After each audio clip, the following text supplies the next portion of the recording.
गजब के रोग धरा दिहला हे राजा हमके जवानी में। शादी का प्रस्ताव आया, मेरी अम्मा ने फट से हाँ बोल दिया। जो शराब पीने के बाद कई तरह की गलत कामों को अंजाम देता है, क्या उस तरह का माहौल था घर में?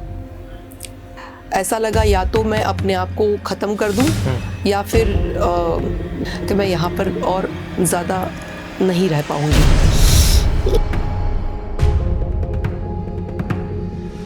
तो मेरे हिसाब से ऐसा था कि मैं कोई ऐसी जगह पे काम करूं जहाँ पे मुझे कोई ना पहचाने। ऐसे में 19 साल की उम्र में शादी, 20 साल की उम्र में ऑलरेडी बच्चे हो गए थे।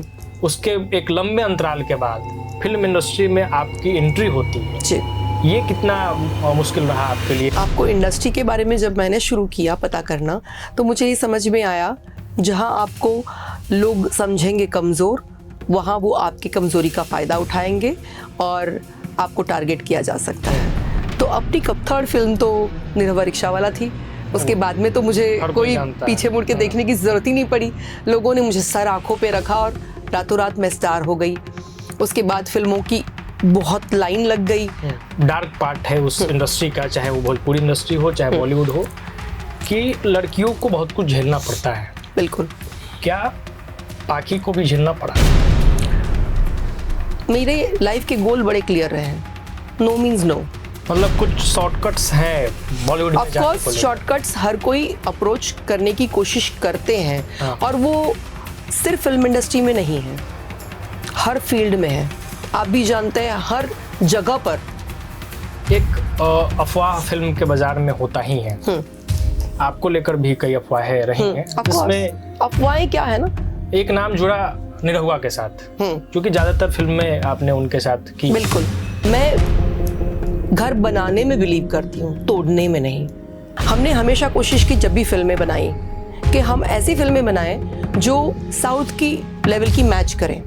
हमारी अपनी होम प्रोडक्शन की फिल्मों को नीचा गिराने के लिए हर कोई लग जाता था पीछे, उसको थिएटर से उतारा गया। बाकी जगहों पे भी है, लेकिन भोजपुरी इज इक्वल टू अश्लीलता। लेकिन डिमांड कहीं ना कहीं है, तभी सप्लाई कर रहे हैं। अच्छा, अब आपके साथ काम किए लोग राजनीति का रास्ता ढूंढ चुके हैं, चाहे मनोज तिवारी जी हो, निरहुआ जी हो, पवन सिंह ने भी ट्राई किया ही। पाखी कभी सम्राट चौधरी से मिल रही हैं, कभी विधानसभा अध्यक्ष से मिल रही हैं। भाजपा ज्वाइन कर सकती है क्या पाखी? मैं अगर आपको चुनाव लड़ना, मान के चलिए कि आप चुनाव लड़ रही है, पार्टी प्रायोरिटी कौन होगा? प्रशांत किशोर जी, जनसुराज जी। कैसा लग रहा है उनका काम? कैसे है पवन सिंह? पवन जी, मैं उनको अब उतना नहीं जानती हूँ जितना मैं उनको पहले से जानती आ रही हूँ। तो अब उनके कैरेक्टर के मतलब बिहेवियर पैटर्न में मुझे थोड़े डिस्टर्बिंग लगते हैं। तो मुझे लगता है मैंने उनका वो व्यक्तित्व देखा है जब वो पीए नहीं है। बचपन की पीटी उषा, पढ़ने में उतनी ही तेज तरार, कॉलेज के दिनों की बेस्ट डांसर, फिर 19 की उम्र में शादी, और फिर एक बड़े जनसंख्या वाले राज्य के एक बड़े इंडस्ट्री की सुपरस्टार। कई किरदार, भोजपुरी दुनिया की बड़ी नाम पाखी हेगड़े। स्वागत है मैम आपका। Thank you so much. जब आपको मैं देखता हूँ और आपके जब पृष्ठभूमि को जब मैं समझता हूँ, तो एक सवाल आता है कि जब आप बचपन में रही होंगी, या खुद को ही जब 10 साल 15 साल पीछे ले जाता हूँ, तो दो किरदार, हीरो और हीरोइन, एक करिश्मा होता था कि कोई हीरो कैसे हो सकता है, कोई हीरोइन कैसे बन सकती है। टीवी पर जो लोग दिखते थे उनको लेकर ये मनसा थी। बिल्कुल।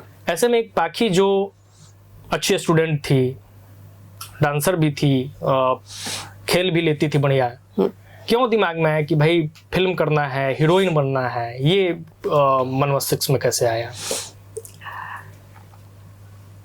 इसके पीछे एक लंबी कहानी है। अब वो कहानी जो शुरू होती है, वो शुरू होती है 19 years old जब मैं थी तभी जी। और 19 years में ऑलमोस्ट हम लोगों का जैसे उस टाइम पे एजुकेशन होता था, ग्रेजुएशन कंप्लीट हो भी गया था और घर में शादी की बातें चल भी रही थी। और मेरी बहुत मंशा थी कि मैं कुछ पढूं लिखूं, अच्छा काम करूं और करियर से जानी जाऊं। लेकिन एक इंट्रोवर्ट फैमिली में जब आपके मध्यम वर्गीय परिवार में जब आपका जन्म होता है तो पापा भी नहीं थे, तो बहुत सारी चीज़ें आपको सीमित और संकुचित करनी होती है। तो इसी में जब शादी का प्रस्ताव आया, मेरी अम्मा ने फट से हाँ बोल दिया और झट से शादी भी हो गई। जैसे शादी हो गई वैसे वैवाहिक जीवन में अपना रम भी गई। और फिर एक समय आया जहाँ पर लगा कि 2 प्यारी प्यारी बेटियां भी होगी। तो उस वक्त मुझे कई दिक्कतों का सामना करना पड़ गया बिकॉज ऑफ ड्रिंकिंग हैबिट्स जो मेरे हस्बैंड के थे। अच्छा। और मुझे लगा एक अच्छे परिवार के लिए अगर ऐसी चीज़ें होती है तो आपकी दिशा और दशा दोनों ही गलत डायरेक्शन में जाने लगती है। बच्चियों के थोड़ा टोकूंगा जी, वो जो ड्रिंकिंग हैबिट की आप बात कर रहे हैं जी, तो एक टिपिकल जो ड्रिंकर होता है, जो शराब पीने वाला व्यक्ति होता है, जो शराब पीने के बाद कई तरह की गलत कामों को अंजाम देता है, क्या उस तरह का माहौल था घर में? बिल्कुल था, क्योंकि ड्रिंक करने के बाद में इंसान हमेशा अपना आपा खोता है, सस्पेशन में चला जाता है। ये उसके आफ्टर इफेक्ट्स हैं। तो ड्रिंकिंग जब एक लिमिट में होती है तो वो ठीक रहती है, लेकिन जब वो अपनी लिमिट पार करने लगती है तो चीज़ें बिगड़ने लगती हैं और बिगड़ते बिगड़ते फिर वो ऐसा अंजाम लेती है कि आपको वो फिर असह्य हो जाता है। तो मेरी लाइफ में भी वो मुकाम आ गया कई साल शादी के बाद, और मुझे लगा कि बच्चियों के लिए अब ये सेफ नहीं है कि मैं इस माहौल में उनको बड़ा करूं। और घर से परमिशन तो नहीं मिल रही थी कि मैं अलग हो पाऊंगी, ऐसा लग नहीं रहा था।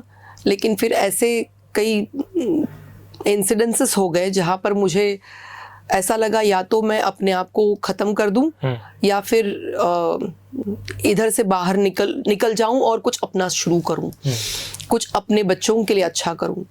तो एक माँ होने के नाते एक माँ का मन सिर्फ यही कहता है कि मेरी बच्चियों का कुछ अच्छा होना चाहिए, वरना मुझे कोई हक नहीं बनता उन्हें इस दुनिया में लाने का। और तब मैंने डिसाइड किया और मैंने फैमिली को फाइनली बुलाया और उनको समझाया कि मैं यहाँ पर और ज़्यादा नहीं रह पाऊँगी। और उनकी परमिशन तो नहीं थी जब, लेकिन फिर होता है कि आप एक पॉइंट तक जब बता देते हो कि या तो आप मुझे यहाँ से ले जाओगे या तो फिर मेरा मरा मुँह बहुत जल्दी देखोगे। तो जब ये बात उनके समझ में आ गई कि ये बात बहुत आगे बढ़ चुकी है और इतनी ज़्यादा बर्दाश्त के बाहर हो गई है कि अब कुछ डिसीजन लेना बहुत ज़रूरी है, तब उन्होंने फिर वो डिसीजन लेके मुझे अपने साथ लेके गए। और उसके बाद शुरू होती है मेरी अगली पारी, जो है असली कहानी है, जो है एक माँ की कहानी जो अपने बच्चों को स्टैंड देना चाहती है। हम मध्यम वर्गीय परिवार से होने के वजह से और पिता नहीं होने के वजह से, भाइयों की शादी होने के वजह से मुझे उनके ऊपर बोझ नहीं बनना था। तो वहाँ से स्ट्रगल शुरू हो जाती, क्योंकि मैंने सिर्फ ग्रेजुएशन किया ही मात्र था और CS करने वाली थी शुरू। तब तक शादी हो चुकी थी। अब इतने लंबे गैप के बाद में आप जब सोचोगे कुछ करने का तो आप ब्लैंक हो जाते हो, क्योंकि इतने साल जब आप घर के 4 दीवारी के अंदर अपनी लाइफ जिए हो, घर से बाहर तक नहीं जाते थे, कदम तक नहीं रखते थे घर के बाहर, तो सडनली जब आपको ठेल दिया जाए ऐसी जगह पर जहाँ पर आपको डिसाइड करना है कि अब आपको क्या करना है, प्लस आप अकेले नहीं हो, आपके साथ में 2 छोटी छोटी बच्चियाँ हैं, एक थी 6 साल की और एक थी 1 साल की। और ऑफ कोर्स मैं अकेली ये सब नहीं कर पाती, तो मेरी अम्मा को मुझे साथ में रखना ही था। तो मेरी मम्मी, मतलब अल्टीमेटली 3 और लोगों की जिम्मेदारी भी मेरे ऊपर डे 1 से थी, और मैं कहीं ना कहीं भाइयों के ऊपर वो जिम्मेदारी नहीं डालना चाहती थी। उसी कंडीशन पे मैंने उनसे रिक्वेस्ट किया था कि मुझे बस यहाँ से निकल के अपनी लाइफ बच्चों के लिए अलग जीनी है। तब जाकर मैंने सोचना शुरू किया कि अब ऐसा क्या करूं जिससे मैं अपने टैलेंट पे जल्दी से कोई काम पाऊं, क्योंकि कोई भी फील्ड से आप जब अलग हो जाते हो, आपको नए से शुरुआत करने में आपको ज़ीरो से ही शुरू करना पड़ेगा। मुझे लगा कि मेरे लिए, मैं ट्यूशन भी पढ़ाती थी बच्चों को, कोच करती थी 10th स्टैंडर्ड तक, तो मैंने उस तरीके से भी सोचा कि मैं ट्यूशन्स करूँगी।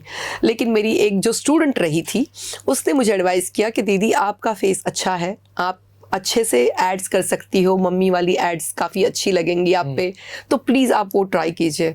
और मुझे उसने एक उमंग मतलब किरण दिखाई दी कि कहीं ना कहीं मैं उस रास्ते कुछ सोच सकती हूँ, वो भी चुन सकती हूँ, डायरेक्शन एक मिल गया, एक पाथ दिख गया। और फिर मैंने एड्स और ये सब में ट्राई करना शुरू किया।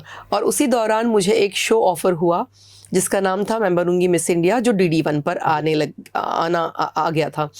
और वो शो मिला। उसके बाद में जैसे शो करने लग गई तो शो करते करते वो शो शुरू हुआ था सिर्फ 13 एपिसोड से, लेकिन नंबर 1 पर चला। और उसके बाद में मुझे पहली फिल्म ऑफर हुई। मेरा ध्यान ये था कि बिकॉज मैं साउथ इंडियन इंट्रोवर्ट फैमिली से हूँ, साउथ इंडियन फिल्में नहीं करना चाह रही थी, हिंदी मेन स्ट्रीम की फिल्में मिल रही थी, लेकिन मैं नहीं चाह रही थी क्योंकि मुझे सिर्फ ये था कि मैं अपनी बच्चों के लिए कुछ कमाऊं। तो मेरे हिसाब से ऐसा था कि मैं कोई ऐसी जगह पे काम करूं जहाँ पे मुझे कोई ना पहचाने।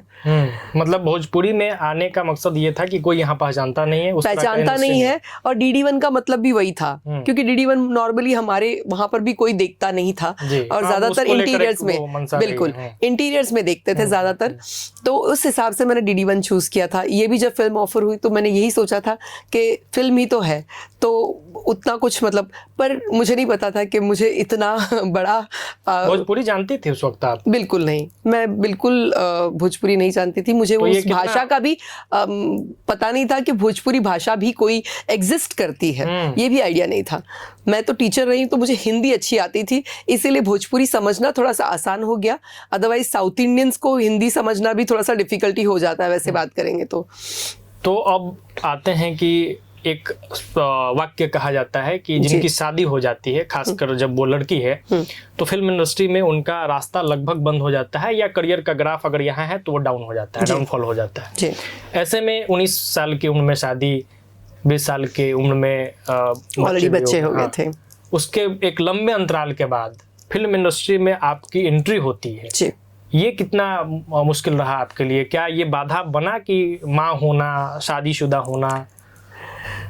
मुझे लगता है कि जब आपको इंडस्ट्री के बारे में जब मैंने शुरू किया पता करना, तो मुझे ये समझ में आया, और कई मेरे अच्छे जो शुभचिंतक थे उन्होंने मुझसे ये गाइड किया कि कभी भी अपनी कमज़ोरी किसी को मत दिखाइएगा। जहाँ आपको लोग समझेंगे कमज़ोर, वहाँ वो आपकी कमज़ोरी का फ़ायदा उठाएंगे और आपको टारगेट किया जा सकता है। तो अपनी कमज़ोरी किसी को मत दिखाइएगा। आप टैलेंटेड है, आप काम के नाम से जाने जाएं, वो आपके लिए अच्छा है।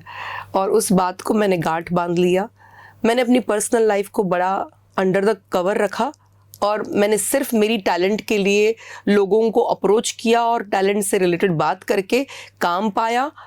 और काम पाया तो भी हमेशा कंडीशन ये रही है कि काम मेरा शौकिया तौर पे है। मुझे मन करता है, अच्छी फिल्म लगेगी मैं करूँगी, अगर नहीं तो मुझे कोई शौक नहीं काम करने का। तो इंडस्ट्री में ये हवा भी उड़ा था कि ये मनमौला है, अच्छी फिल्में लगेंगी तो कर देंगी, बाकी ये काम की मोहताज नहीं है, तो इनको ज़रूरत नहीं है काम की, ये ज़रूरत के लिए काम नहीं करती हैं, ये शौकिया तौर पे काम करती हैं। और मैंने अपना वही वजूद कायम रखा और एक्टिंग लोगों को पसंद आने लग गई। मेरी पहली फिल्म जो थी उसके लिए मुझे क्रिटिक्स अवार्ड मिला, बैरी पिया, और बैरी पिया के बाद में सैया ससुरो सिंगार के लिए भी मुझे क्रिटिक्स अवार्ड मिला था इन माय रोल, जो रवि किशन जी और नगमा जी के साथ में था। और थर्ड फिल्म तो निरहुआ रिक्शा वाला थी। उसके बाद में तो मुझे कोई पीछे मुड़ के देखने की जरूरत ही नहीं पड़ी, लोगों ने मुझे सर आंखों पे रखा और रातों रात मैं स्टार हो गई। उसके बाद फिल्मों की बहुत लाइन लग गई, अलग अलग फिल्म्स, अलग अलग वैरायटी की फिल्म्स, अलग अलग फ्लेवर की फिल्म्स, सब मुझे अप्रोच करने लग गए।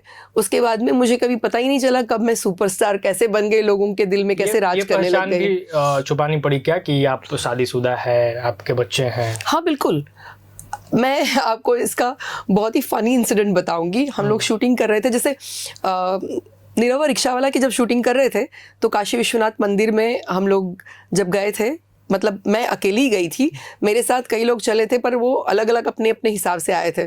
तो मनोज टाइगर करके को आर्टिस्ट और दिनेश लाल यादव जी हमारे साथ में थे। और मंदिर में जैसे पंडित जी से मैं मतलब पूजा करते वक्त वो पूछते हैं कि आपके पति का नाम, आपकी शादी हुई है नहीं हुई है, मैं सब कुछ अपना डिटेल्स उनको बता रही थी। और जैसे टर्न करके मैंने जाने के लिए देखा तो वो सामने दिनेश जी थे, और वो ऐसे देखे और ऐसे नज़र झुका दी है। तो उस दिन उनको पता चल गया था, तो मैंने उनको सिर्फ एक रिक्वेस्ट किया कि मैं अपनी पर्सनल लाइफ अलग रखना चाहती हूँ और सिर्फ काम करना चाहती हूँ। सो मैं होप करती हूँ आप इस चीज़ को रिस्पेक्ट करेंगे, और उस इंसान ने उस चीज़ को रिस्पेक्ट किया, उन्होंने कभी इसका जिक्र नहीं किया।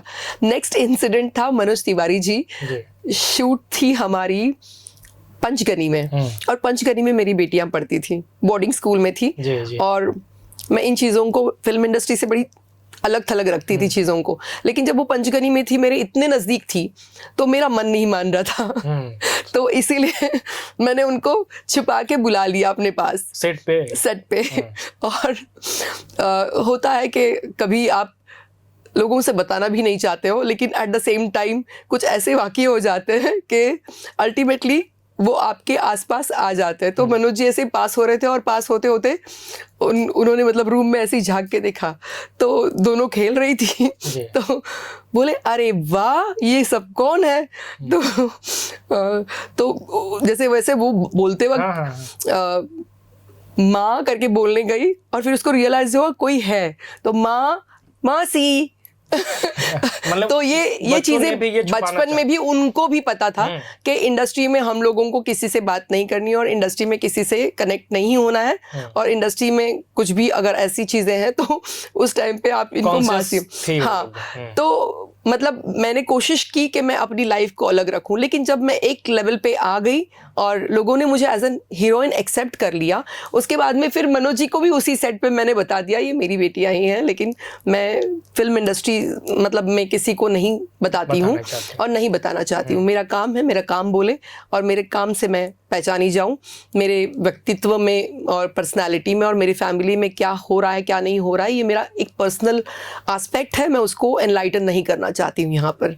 So this is the one. Bollywood में एक मोमेंट चला मी टू जी, जिसमें जो भी लड़कियां थी, जो भी फिल्मों में काम करने वाली, तो फिल्मों में होना अच्छा बात है, स्टारडम की खुशी होती है जी, लेकिन एक जो डार्क पार्ट है उस इंडस्ट्री का, चाहे वो भोजपुरी इंडस्ट्री हो चाहे बॉलीवुड हो, कि लड़कियों को बहुत कुछ झेलना पड़ता है। बिल्कुल।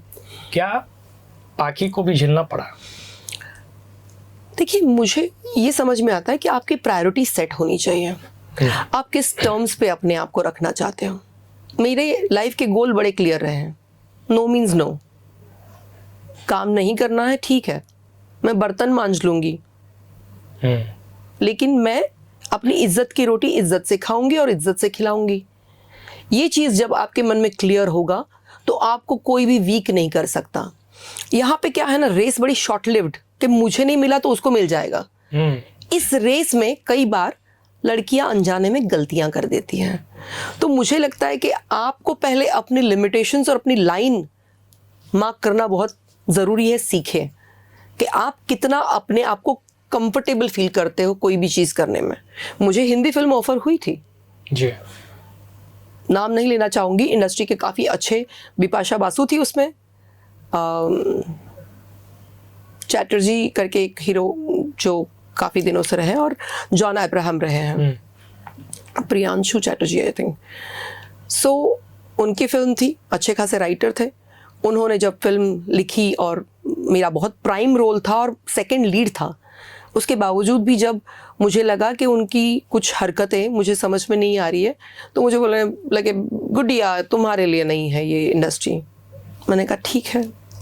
मतलब कुछ शॉर्टकट्स हैं बॉलीवुड में ऑफ कोर्स, शॉर्टकट्स हर कोई अप्रोच करने की कोशिश करते हैं, हाँ। और वो सिर्फ फिल्म इंडस्ट्री में नहीं है, हर फील्ड में है।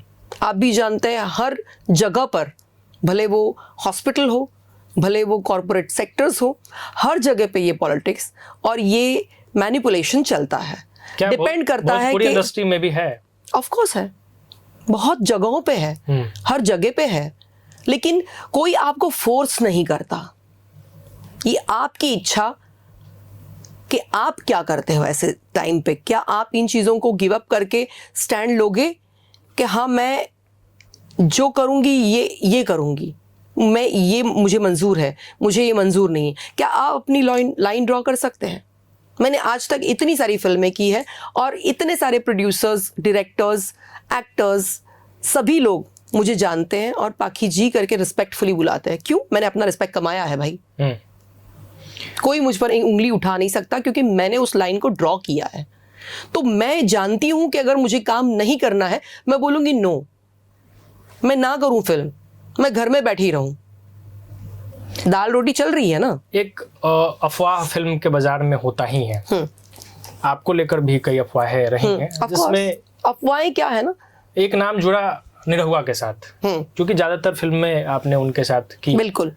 तो क्या ये अफवाहें आपको परेशान करती रही हैं? नहीं, बहुत बहुत ही अच्छा रिलेशन भी रहा है। और हम उनके घर में, मतलब ऐसा था कि रोड का ये रोड है और ये रोड के इस तरफ इनका घर है, रोड के इस तरफ मेरा घर है, और उनके घर में हम लोग 3 बजे तक म्यूज़िक सेशन चल रहा है। गांव से उनकी वाइफ भी आई हुई है, उनको बुलवाने वाली भी मैं हूँ, उनके बच्चों लोगों को बुलवाने वाली मैं हूँ। मेरी बेटियों को जहाँ पे मैंने बोर्डिंग स्कूल में डाला था, मैंने उनके बच्चों को भी डाला। उनकी माँ मुझे बहुत प्यार करती हैं, बेटी मानती है। हमारा रिश्ता बहुत सम्मानजनक रहा है। हमने कभी उस रिश्ते को ख़राब नहीं होने दिया। पब्लिक की नज़र में कभी भी, मतलब कोई एक ऐसा इंसान नहीं बोल सकता है कि दिनेश जी के लाइफ में बाकी के वजह से कभी कुछ गलत हुआ है। मैं घर बनाने में बिलीव करती हूँ, तोड़ने में नहीं। सो मैंने उनका घर हमेशा बचाया और बनाया है। कोई ये नहीं कह सकता मैंने उनका घर तोड़ा है। भोजपुरी के जिम्मेदार व्यक्तियों से जब मेरी बात होती है तो मैं एक सवाल जरूर पूछता हूँ। कई फिल्म इंडस्ट्री है जो भोजपुरी के बाद की है जी, सब राइज कर गए हैं, बड़ी बजट की फिल्में बन रही है, अच्छी फिल्में बन रही है, बिल्कुल। और भोजपुरी एक ऐसा इंडस्ट्री जो पहले से है वो डाउनफॉल में चला गया है, और शायद ही अब कोई अच्छी फिल्में भोजपुरी में बनती हो। क्या कारण लगता है? चूंकि आपने लंबे समय इस इंडस्ट्री को दिया है और आप जिम्मेवार हैं, आप बिल्कुल आप उस इंडस्ट्री के सुपरस्टार हैं। मैं यही कहूँगी कि दुर्भाग्य है भोजपुरी इंडस्ट्री का कि इतने अच्छे अच्छे लोग होने के बावजूद भी, इतने सुपरस्टार्स होने के बावजूद भी, इतने अच्छे प्रोड्यूसर्स जो कई नेम्ड जगहों पे बहुत हाई कैडर पे होने के बावजूद भी सिर्फ भोजपुरी से सिर्फ ले ही पाए हैं, दे नहीं पाए हैं। और इसमें कलेक्टिव सबका ही हाथ है, किसी एक का नहीं है। हमने हमेशा कोशिश की जब भी फिल्में बनाई कि हम ऐसी फिल्में बनाएं जो साउथ की लेवल की मैच करें। मैंने और दिनेश जी ने भी अपने होम प्रोडक्शन में भी कोशिश की थी कि हम साउथ टेक्नीशियंस को लाएं, उनके साथ में काम करें, अच्छी टेक्नीशियंस के साथ में काम करें। साउथ में जाके, हैदराबाद में जाके हम शूट करते थे, फिल्मों का ग्राफ अच्छा हो, अच्छा बने। लेकिन जब फिल्में हमारी, इतनी महंगी फिल्में हम बनाते थे और उसको बना के हम यहाँ पे लाने की कोशिश करते थे, और हमारी फिल्में जो 25-25 हफ्ते सिल्वर जुबली और ये सब चलती थी, उस टाइम पे भी हमारी अपनी होम प्रोडक्शन की फिल्मों को नीचा गिराने के लिए हर कोई लग जाता था पीछे। और जब वो फिल्म 98 डेज पे थी, उसको थिएटर से उतारा गया क्योंकि दूसरी फिल्म को लगाना था। मतलब 100 डेज भी नहीं होने देना है। तो यहाँ पर लोगों का ये जो रवैया है कि अपना कुछ होता ना होता उसका ना होने पाए, नुकसान करना है, पैर अपना कुछ नहीं होगा चलेगा, लेकिन उसका नहीं होना चाहिए। तो ये एटीट्यूड जो है ना, वो कहीं ना कहीं थोड़ा सा भोजपुरी को तकलीफ दे गया। और हमने कोशिश की कि अच्छे टेक्नीशियंस लाए। तो जब स्तर आपका गिरते जाता है तो इसे कलेक्टिव गिरते जाता है। बिल्कुल, हर एक ने कुछ न कुछ लिया, लेकिन देने के वक्त कोई खड़ा नहीं हो पाया। तो आज भोजपुरी का स्तर ये हो गया है कि हमारी फिल्में डिजिटल कंटेंट पे, जरूरत तो भोजपुरी की हर जगह पे हर एक को है जी। भले वो हिंदी फिल्में हैं, उनको आना पड़ता है, भोजपुरी की मदद लेनी पड़ती है। भोजपुरी के सिंगर्स को लेके, उनसे गाने गवा के अपनी फिल्में चलवाने के लिए उनको एक बहुत अहम चीज़ हो गई है कि भोजपुरी का कुछ सेगमेंट होना चाहिए। भले वो बिग बॉस हो, भले वो राइज एंड फॉल हो, भले वो कोई फिल्म हो जिसका गाना हो, आपको भोजपुरी का सहारा लेना ही पड़ता है। लेकिन भोजपुरी अपने आप को सहारा नहीं दे पाई है, और वो अपनों की वजह से हुआ है। एक और दाग है भोजपुरी पे, जो गानों में जो अश्लीलता है जी, बाकी जगहों पे भी है, लेकिन भोजपुरी इज इक्वल टू अश्लीलता जी, ऐसा एक पैमाना बन चुका है। इसका क्या कारण है? आखिर अच्छे गाने क्यों नहीं बन रहे हैं? बढ़िया गाना भी तो गाया जा सकता है। देखिए, हमने बहुत कोशिश की, जब भी फिल्में की उसमें भले वो औलाद हो, भले वो प्रेम के रोग भइल हो, कुछ सोशल मैसेज जाए, अच्छी फिल्में बने, साफ सुथरी बने, और बहुत चली। भोजपुरी में जितने अच्छे फैमिली ऑडियंस हैं वो कभी नहीं चाहते अश्लील फिल्में या अश्लील गाने देखना। यहाँ पे कंफ्यूजन क्रिएट किया जाता है लोगों की तरफ से कि अश्लील है तो चलेगा, और लोग ये सामंजस्य लेके हिंदी से बेचारे आते हैं और जबरदस्ती में आइटम नंबर का सॉन्ग डलवाते हैं, जबकि कोई ऐसी डिमांड है ही नहीं। साफ सुथरी अच्छी फिल्में सब महिलाएं बैठ के आराम से देखती हैं। जबकि एक एक्सक्यूज ये भी है कि लोग सुनते हैं तो हम बना रहे हैं, क्या ये सही एक्सक्यूज है? देखिए, एक चीज है कि आप भोजपुरी की ऑडियंस इतनी भोली है ना, आप उनको जो देंगे उसी में वो रम जाएंगे। लेकिन आप अश्लील परोसेंगे क्यों? जब अच्छा परोसते हैं तो वो अच्छा भी तो देख रहे हैं, आप उसकी बात तो नहीं करते हैं। लेकिन डिमांड कहीं ना कहीं है तभी सप्लाई कर रहे हैं, तो ऐसी फिल्मों को नहीं चलवाना देना चाहिए। ये भी दायित्व बनता है हर भोजपुरी ऑडियंस का कि ऐसी गानों को आप चलने ही मत दीजिए जी। लेकिन कई ऐसे तबके भी होते हैं जिसमें नौजवान बच्चे होते हैं जिनको सच में आइडिया नहीं होता चीज़ों का, और वो बह जाते हैं, तो उनको जो सामने दिखता है वही बिकता है। पर्सनली किसी को बोलती हैं जो जान पहचान के गायक हैं, फिल्म मेकर है, कि भाई अश्लीलता तो पहचान नहीं होनी चाहिए भोजपुरी की? नहीं, सबको पता भी है और सब इस चीज़ को नकारते भी हैं। जैसे वो शुरुआत में आते हैं तो उसका सहारा लेते हुए वो न्यूज़ बना लेते हैं, क्योंकि यहाँ पे मुझे लगता है कि पॉजिटिव और अच्छी चीज़ों से ज़्यादा चलती है नेगेटिव और कंट्रोवर्शियल चीज़ें। तो हर एक को सहारा लेना पड़ता है कंट्रोवर्सी का। आपस में झगड़ेंगे, कंट्रोवर्सी करेंगे तो फट से उस चीज़ को उठाया जाएगा। तो मीडिया भी तो चाहती है कि कोई कंटेंट ऐसा मिले जिसमें कंट्रोवर्सी हो। आज कौन सा ऐसा चीज़ है बताइए ना आप मुझे जहाँ पे क्वेश्चन नहीं होता है, कुछ मसाला दीजिए ना। तो हर एक को मसाले की खोज है, पर हमारी ऑडियंस मसाला नहीं खोज रही है। ऑडियंस को चाहिए कि आप अच्छा क्या है बताइए, हम सुनने के लिए तैयार हैं। लेकिन आप ज़्यादा आई कैची क्या है और ज़्यादा कंट्रोवर्शियल क्या है, हम फोकस उस पर करते हैं, क्योंकि उसी से हमारी टीआरपी बनती है। ठीक है, फिर से आप पे आते हैं, उसके बाद राजनीति पे भी बात होगी। एक वर्ड है सदाबहार जी, और पाखी सदाबहार है। इस सेंस में रवि किशन के साथ भी आपने काम किया, मनोज तिवारी के साथ भी आपने काम किया, निरहुआ के साथ भी आपने काम किया, पवन सिंह के साथ भी आपने काम किया, और हाल के दिनों में शायद चिंटू के साथ भी आपने काम किया है। तो इस जर्नी को कैसे देखती हैं आप? मुझे लगता है एक एक्ट्रेस के लिए ये बहुत इम्पोर्टेंट है कि आपके सामने कौन है, ये इम्पोर्टेंट नहीं है। अगर आपने श्रीदेवी जी को नोट किया होगा, श्रीदेवी जी सदाबहार थी, हैं, रहेंगी, हमेशा रहेंगी। हमारे दिल में भी वैसी ही आज भी उनकी छवि है। जब हम उनको इमेजिन करते हैं, उनका छुई मुई सा चेहरा हमारे सामने नजर आता है। और मुझे लगता है हीरोइन का शब्द का मतलब ही वो है कि आपके फेस की वो प्योरिटी, वो इनोसेंस नहीं जाना चाहिए। जो आप अंदर है वो प्योरिटी आपकी चेहरे पे नजर आनी चाहिए, तभी आपकी अदायगी में वो कशिश और वो कसक दिखेगी ऑडियंस को भी। और ऑडियंस हमेशा आपको एज हीरोइन देखती है, तो वो चाहती है कि हमारी हीरोइन तो हमारी हीरोइन ऐसी ही होनी चाहिए। तो कोशिश मेरी यही रहती है कि मैं इस पे खरा उतरूं हमेशा। अच्छा, अब आपके साथ काम किए लोग राजनीति का रास्ता ढूंढ चुके हैं, चाहे मनोज तिवारी जी हो, निरहुआ जी हो, पवन सिंह ने भी ट्राई किया ही। बाकी कब, चूंकि अभी हाल के दिनों में जब आपके एक्टिविटीज को हम देख रहे हैं बतौर पत्रकार, तो उसमें देखते हैं कि आप कभी सम्राट चौधरी से मिल रही हैं, कभी विधानसभा अध्यक्ष से मिल रही हैं। भाजपा ज्वाइन कर सकती है क्या पाखी? मैं पॉलिटिकल कोई पार्टी अभी फिलहाल ज्वाइन करने की नहीं सोच रही हूँ, बट मैं ज़रूर ये सोच रही हूँ कि अगर ऐसी कोई ऑफर मुझे मिले जिससे जन कल्याण में मैं कुछ कर सकूं और राइट डायरेक्शन में मैं कर सकूं, तो मैं उस बारे में ज़रूर सोचूंगी। मैं उसका रीज़न बताऊंगी आपको। मेरी एक छोटी सी फाउंडेशन मैंने तैयार की है जिसका नाम है पाखी फाउंडेशन। और मैं बहुत आप मुझे स्ट्रॉन्ग फेमिनिस्ट बोल सकते हैं, क्योंकि मेरे घर में भी 2 बेटियां हैं। मुझे हमेशा उनकी चिंता रहती थी कि अगर मैं शूट पे हूं तो वो कहाँ है, कैसी है। डर के मारे मैंने उनको बोर्डिंग स्कूल में रखा, ताकि वो बोर्डिंग स्कूल का जो एटमॉस्फेयर है वहाँ पे वो प्रोटेक्टेड रहेंगी, अंडर सुपरविजन रहेंगी। हो सकता है मेरी अम्मा उतना ध्यान नहीं रख पाए, तो मुझे इस बात से बड़ा डर लगा रहता था। उसके बाद जब भी मैं देखती हूँ, कहीं भी हम जाते हैं आते हैं, रेप विक्टिम्स के बारे में हर बार डिस्कशन होता है।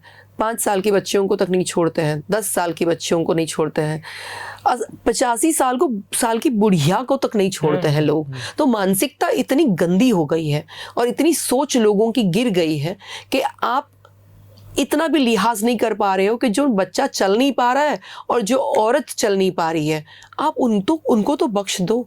बिल्कुल। तो ये सामंजस्य, ये गुड टच बैड टच, ये अंडरस्टैंडिंग, ये विजडम, ये लोगों में जागरूकता हमको करानी होगी और कोई ना कोई इंसान उस डायरेक्शन में राइट तरीके से पहल करे। ये मेरी एक इच्छा भी हमेशा से रही है।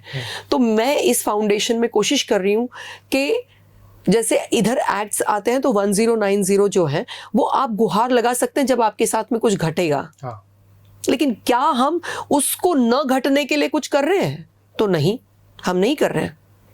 हमारे स्कूल के सिलेबस में, एजुकेशन सिस्टम में कुछ ऐसी शिक्षण पद्धति में अगर चीज आ जाए जिससे हमारे पीटी के पीरियड है या उस तरीके के पीरियड है, तो हमारे उन पीरियड्स के साथ साथ अगर हमारा एक पीरियड कुछ बचपन में ही ऐसा हम उनको यूज टू कराएं जिससे वो सेल्फ डिफेंस की टेक्निक्स को समझें।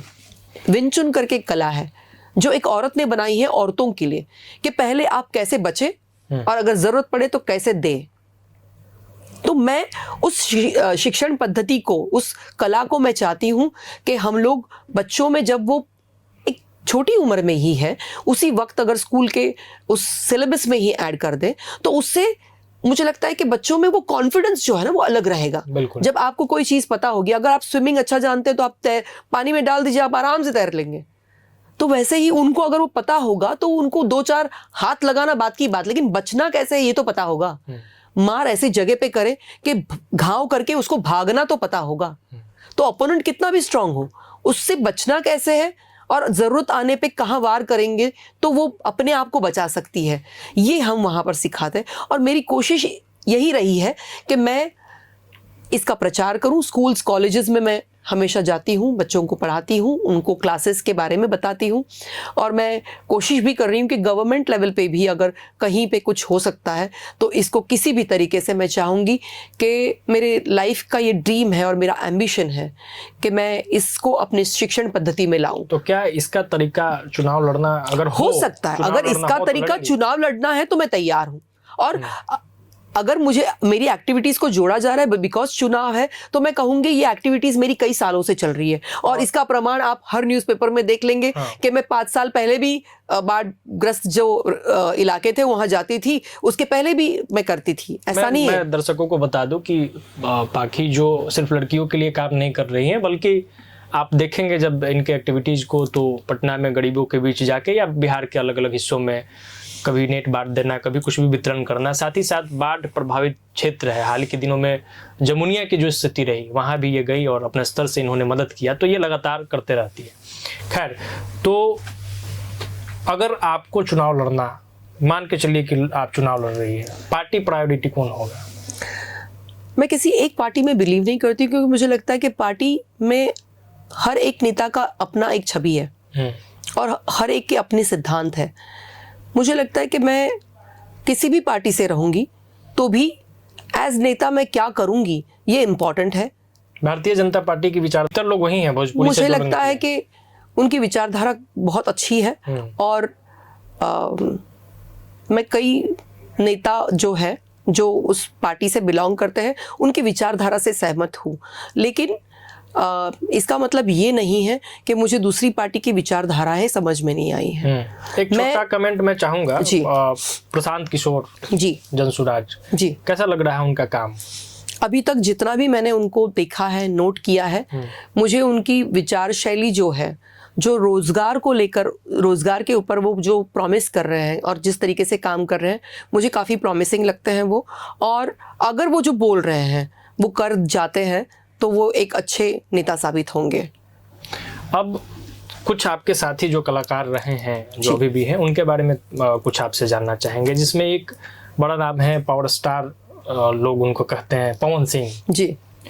लेकिन पवन सिंह पावर स्टार है, लेकिन पवन सिंह के साथ एक दाग भी चलते रहता है जी। कई तरह के दाग है, चांद में हमेशा दाग होता ही है, लेकिन वो दाग ऐसे हैं कि वो कभी नशे में लाइव आ जाते हैं। वो दाग ऐसा है कि उन पर, उनके चरित्र पर भी कई बार सवाल उठते हैं और वो दाग ऐसे हैं कि इस कारण से वो चुनाव भी नहीं लड़ पाए। बतौर इंसान, बतौर कलाकार, बतौर गायक, पवन सिंह को आप बेहतर इसलिए भी जानती है कि आपका और उनका घर मुंबई में एक जगह पे है। बिल्कुल, एक तो कैसे है पवन सिंह? एक बिल्डिंग में है। हाँ। कैसे हैं पवन सिंह?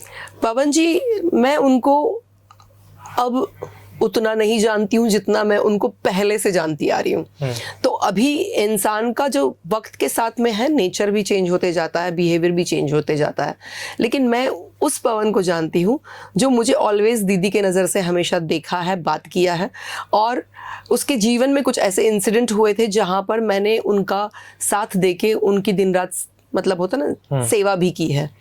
ऐसे कुछ एक्सीडेंट से गुजरे हैं, उस वक्त की बात कर रही हूँ। तो उनकी मम्मी जो है, अम्मा मैं बुलाती हूँ उनको, वो मुझे बहुत मानती है। उनके जो भाई हैं रानू भैया, वो मुझे बहुत एज सिस्टर मानते हैं। पवन जी भी मुझे एज बड़ी दीदी बोलते हैं। तो आप समझ सकते हैं कि रिलेशन एक कम्प्लीटली अलग हो जाता है। तो no doubt there are things जो उनके कैरेक्टर के मतलब बिहेवियर पैटर्न में मुझे थोड़े डिस्टर्बिंग लगते हैं, और मैं हमेशा उनको कहती हूँ कि दारू पीना और दारू का सेवन करना ये सबसे गंदी चीज़ है, इसको तो छोड़ ही दो। और उन्होंने कई मतलब बीच में मैंने सुना भी है कि उन्होंने छोड़ दिया था, और उसके बाद में उनकी शूटिंग पे टाइम पे जाने की खबरें और ये सब मतलब आई हैं। तो मुझे लगता है मैंने उनका वो व्यक्तित्व देखा है जब वो पिए नहीं है, वो सबसे बेस्ट इंसान लगे हैं मुझे। उनका बिहेवियर जो है वो बहुत सीधे और सरल व्यक्ति है जब वो ऐसी कुछ चीज़ें नहीं करते हैं, लेकिन इंसान अपना आपा खोता है जब वो मदिरा का सेवन करता है। और मैंने अभी आपको थोड़ी देर पहले ये बात बताई है कि मैं इस चीज़ से कितना तकलीफ से बाहर निकली हूँ। मेरे पर्सनल लाइफ में ये चीज़ हुई है और मैं उससे बड़ी डिस्टर्ब्ड होके मैं बाहर निकली, और मैंने इतना बड़ा डिसीजन लिया मेरे जीवन का। एक वैवाहिक जीवन में से बाहर निकलना एक लड़की के लिए उतना ईजी नहीं होता है। बहुत कम एज में रही हूँ मैं, 2 बच्चियों को लेके मैं बाहर निकली हूँ। तो मुझे लगता है कि मैं इस चीज़ को बहुत ज़्यादा हेट करती हूँ। तो मेरा तो सबको ही सुझाव है कि इस चीज़ से जितना जल्दी आप दूर हो जाएं या भाग जाएं इस चीज़ से, और या तो आप अपना लिमिट जाने कि आपको कितना सेवन करने से आप किसी को तकलीफ नहीं देंगे और अपनों को ठेस नहीं पहुंचाएंगे। क्योंकि इसका सेवन बहुत ज़्यादा जब कर लेता है इंसान, तो इंसान को पता नहीं होता क्या करना है, तब अच्छा इंसान भी राक्षस बन जाता है। अक्षरा सिंह को लेकर सिंपैथी है, क्योंकि ऑफ कोर्स कई बार जो बातें बताती हैं, बहुत जिक्र मैं अगर ना भी करूं तो वो आपके जहन में होगा, आपके जानकारी में होगा। तो कैसे अक्षरा बहुत अच्छी सहेली भी है, और मैंने उनको उस टाइम से देखा है जब से वो इंडस्ट्री में आई है। देखिए, किसी के व्यक्तिगत मामलों में नहीं जाना चाहिए, क्योंकि वो उनका व्यक्तिगत मामला है। कभी अच्छे पल, कभी बुरे पल, उसको कैसे रिएक्ट करना है, नहीं रिएक्ट करना है, वो उनका पर्सनल एक ओपिनियन है। उसमें मैं ओपिनियन देने वाली कोई नहीं होती।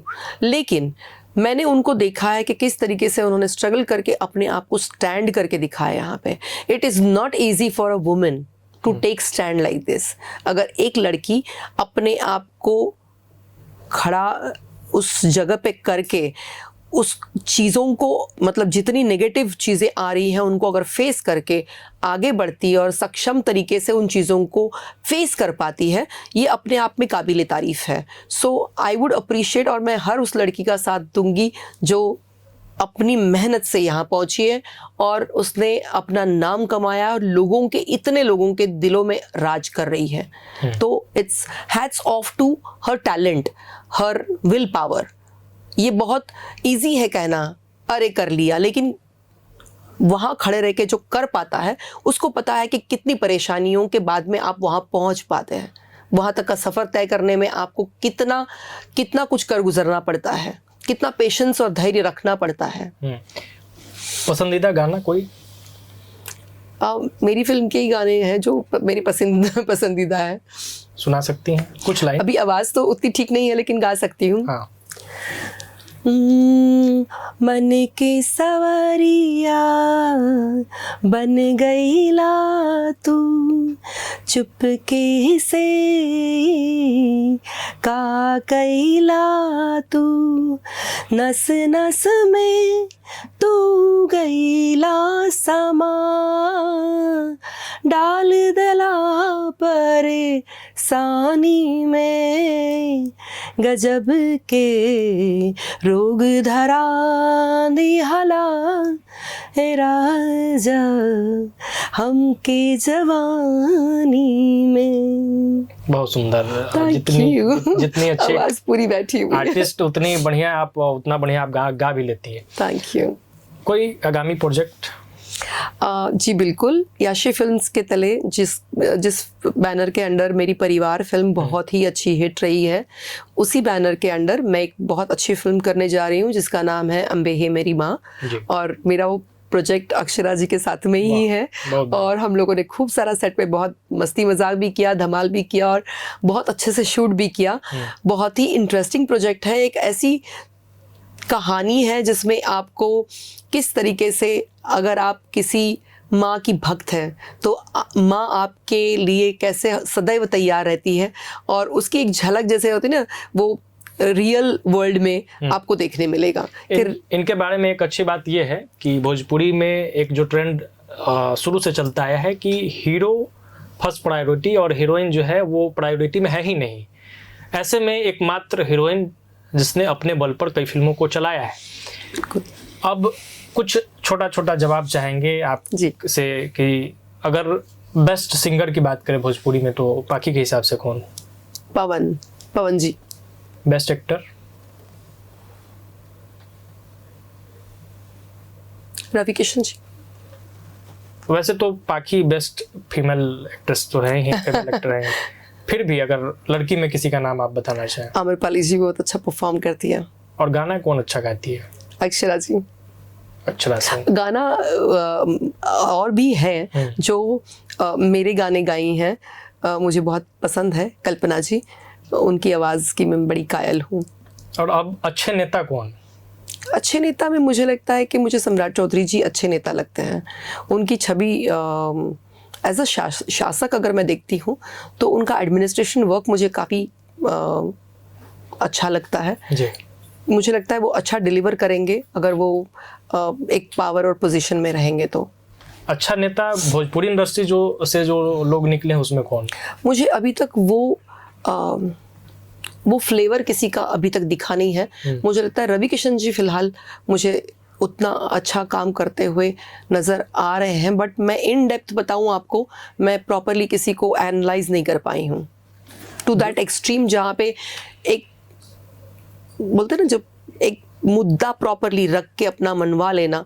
मैं चाह रही थी कि तीनों स्टार्स मिलके हम लोगों की भोजपुरी लैंग्वेज को एक 8वीं सूची में दर्ज कराने के लिए, और सब लोगों की मदद भी, मतलब ऑफ कोर्स वो अकेले कुछ नहीं कर पाएंगे, अगर गुहार लगा के सभी भोजपुरी जितने नेता हैं उन सभी की अगर एक यूनाइटेड बना के एक नंबर जोड़ पाते तो शायद हो सकता है कि आज हमारी भाषा भी 8वीं शैली में होती। मुझे इस बात का दुख है। पवन और खेसारी खूब लड़ाई होती है दोनों में, तो एक लड़ाई मैं भी करवा देता हूँ कि बेस्ट एक्टर कौन पवन और खेसारी में? एक्टर मुझे लगता है पवन जी अच्छे सिंगर है। एक्टर खेसारी जी ठीक है। हाँ, मतलब अगर कंपेयर करने बोलेंगे आप तो मैं खेसारी जी को बोलूंगी कि एक्टिंग वो ठीक कर लेंगे, पवन जी अच्छा गायकी ठीक कर लेंगे, कंपैरिजन अगर करूंगी तो। पवन सिंह को विधायक के रूप में इस बार देखना चाहेंगे? Of course, why not. अगर एक चांस मिलता है तो वो अपने आप को प्रूव कर पाएंगे, क्योंकि उन्होंने जो दावे किए हैं वो दावे उनको करने के लिए अगर मौका मिले और वो कर पाए तो इससे बेटर बात क्या हो सकती है। एक विधानसभा, प्रोवाइडेड दैट उस टाइम पे वो हमको लेट डाउन ना करे बस। एक विधानसभा चुनाव 2025 में है और एक जब होगा तो 30 में होगा, तो पाखी जी को कब विधायक बनते हुए देख लेंगे? No idea. ये तो आप बताएंगे कि कब आप बनाएंगे मुझे नेता। चलिए, ये हम लोगों ने बातचीत किया और आपने इतना समय दिया इसके लिए बहुत बहुत thank you so much for having me over. Thanks a lot. तो पाखी भोजपुरी की वो स्टार, जैसा कि मैंने बताया कि खुद के बल पे उन्होंने फिल्मों को चलाया, और सिर्फ खुद के बल पे फिल्मों को नहीं चलाया, बॉलीवुड के कई एक्टर को यहाँ पे आना पड़ा और पाखी के साथ काम करना पड़ा। मैं इसलिए ये कह रहा हूँ कि इन्होंने एक्टिंग का जो दायरा इन्होंने दिखाया, जिस तरीके से भोजपुरी फिल्म में अलग अलग फ्लेवर इन्होंने ऐड किया, उसकी चर्चा खूब होती है, उस समय भी होती थी, आज भी होती है। और जब सदाबहार अभिनेत्री की आप बात करेंगे भोजपुरी में कि किन्हीं का नाम लिया जाएगा तो इनका नाम ही पहले स्थान पे होता है। तो ऐसे में ये पहली बातचीत थी हमारी, कई पहलू अभी भी बाकी है, चूँकि इनकी जो यात्रा है वो बेहद लंबी रही है, बहुत विस्तार है उस यात्रा में, कई कहानियाँ हैं, कई पहलू है। फिर कभी बातचीत करेंगे। ये पूरी बातचीत आपको कैसी लगी कमेंट बॉक्स में अपनी राय और प्रतिक्रिया जरूर दीजिएगा। अभी के लिए इतना ही, दीजिए इजाज़त। बहुत बहुत धन्यवाद। थैंक यू बहुत। प्रभातखबर.com, विश्वास वही, रफ्तार नहीं।